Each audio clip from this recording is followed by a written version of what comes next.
நல்ல பிஞ்சு நாட்டு சரக்கா வாங்கிட்டு வந்தாங்க. இது வச்சு என்ன பண்ணலாம் தெரியல, நல்ல தட்டைப்பயிர் போட்டுங்க நல்ல காரசாரமா குழம்பு வச்சிடலாங்களா. தட்டைப்பயிரை வந்து வறுத்து போடுறப்பங்க சீக்கிரம் வேகும், ருசியும் நல்லா இருக்குங்க. 150 கிராம் தட்டைப்பயிரை போட்டுக்கலாம்.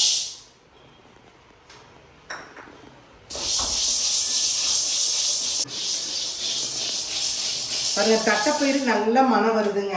இதை எடுத்து நம்ம கழுவி எடுத்துக்கலாங்க.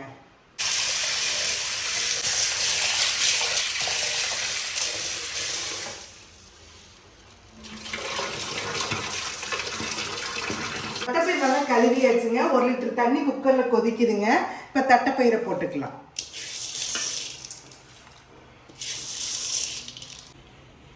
மஞ்சத்தூள், விளக்கெண்ணெய் எல்லா பருப்புக்குங்க. விளக்கெண்ணெய் ஊற்றினா சீக்கிரம் பஞ்சு மாதிரி வெந்துடும். அதனால 1 ஸ்பூன் விளக்கெண்ணெய் ஊற்றிக்கலாம். 4 விசில் விட்டா போதுங்க, நல்லா பஞ்சு மாதிரி வெந்துடும்.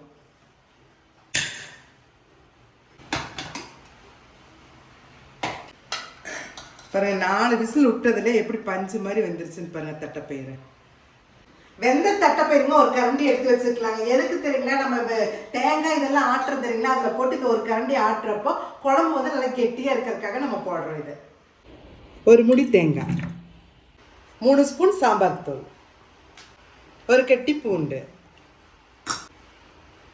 பெரிய சைஸ் புளி, கொஞ்சமாக தண்ணி ஊற்றிங்க நல்லா கெட்டியாக அரைச்சி எடுத்துக்கலாங்க. அரைச்சி வச்சதுலேயே 1 பெரிய வெங்காயம் போட்டுக்கலாம்.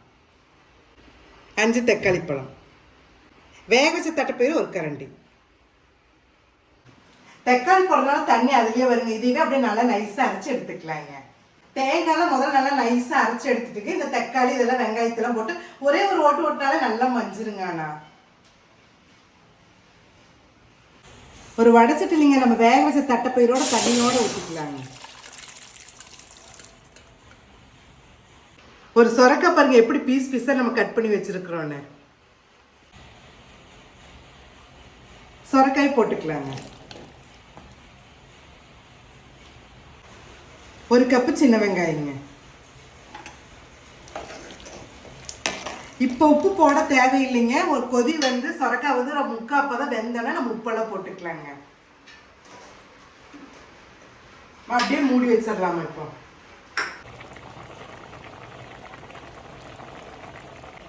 சொரக்காய் 1/2 வேக்காடு வெந்தாச்சு. அளவான உப்பு போட்டுக்கலாம். ஆட்டி வச்ச மசாலா ஊற்றிக்கலாம்.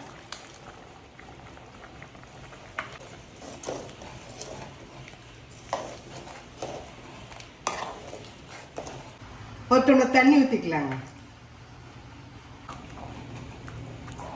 வாசமும் நல்லா இருக்குதுங்க. 2வது பார்த்தீங்கன்னா இது இந்த காரசாரமாக இருக்கிறதுக்கு கோதுமை தோசை அது மாதிரி இட்லி தோசைக்கெல்லாம் இது ஒரு தொட்டு சாப்பிட்டா செம டேஸ்ட்டாக இருக்குங்க.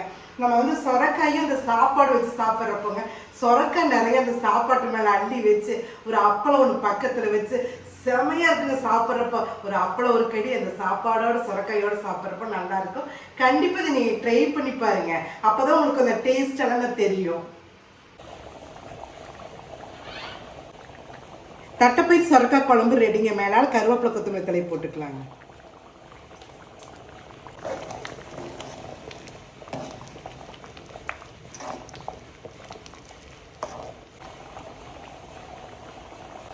தட்டைப்பயிர் சொரக்காய் குழம்பு ரெடிங்க. இதுக்கு ஒரு தாளிப்பு தாங்க நம்ம கொடுக்கணும். கடலெண்ணெய் ஒரு 5 ஸ்பூன் ஊற்றிக்கலாங்க. இப்போ தாளிப்புக்கு நம்ம தாளிப்பு வடகம் தாங்க போட போகிறோம். இதில் எல்லாமே இருக்குதுங்க. கடலைப்பருப்பு, உளுந்தம்பருப்பு, கடுகு, சீரகம், மிளகு, பூண்டு, சின்ன வெங்காயம், பெருங்காயம் எல்லாமே இருக்குதுங்க. வேணுங்கிறத கீழே கொடுக்குற வாட்ஸ்அப் நம்பருக்கு மெசேஜ் பண்ணிக்கோங்க. ஃப்ரெஷ் பேட்ச் ரெடியாக இருக்குதுங்க. அரைவாசி பிச்சாச்சுங்க. அப்படியே பாருங்க இவ்வளோதாங்க. மனம் இருக்குதுங்களே, மனம் அந்த தாளிப்பு வடகத்தோட மனம் தூக்கலாக இருக்குதுங்க.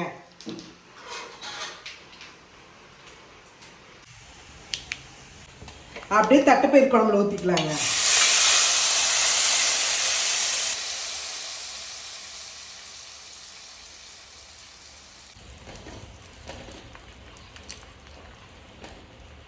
தட்டைப்பயிர் சொரக்காய் குழம்பு ரெடிங்க.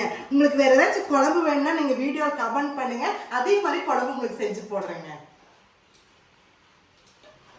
சொரக்காய் தட்டைப்பயிர் குழம்பு ரெடி ஆயிடுச்சுங்க. சுட சுட சாப்பாட்டுக்குங்க இந்த சொரக்காய் தட்டைப்பயிர் குழம்பு ஊற்றி சாப்பிட்டா லெவலே வேற லெவலாக இருக்குங்க.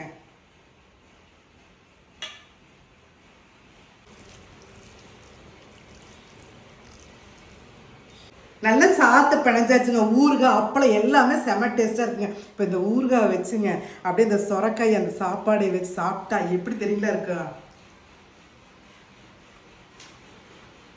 எங்க அல்டிமேட் டேஸ்ட்டுங்க. நம்பர் 1. இந்த தட்டைப்பயிர் சொரக்காய் வீடியோங்க ஃபுல் வீடியோ யூடியூப்ல இருக்குங்க. எல்லாரும் அதை பாருங்க. 2வது சப்ஸ்கிரைப் பண்ணுங்க, லைக் பண்ணுங்க, எப்படி இருக்குன்னு செஞ்சு பார்த்து கமெண்ட்ஸ் பண்ணுங்க. ஓகே, பாய்ங்க.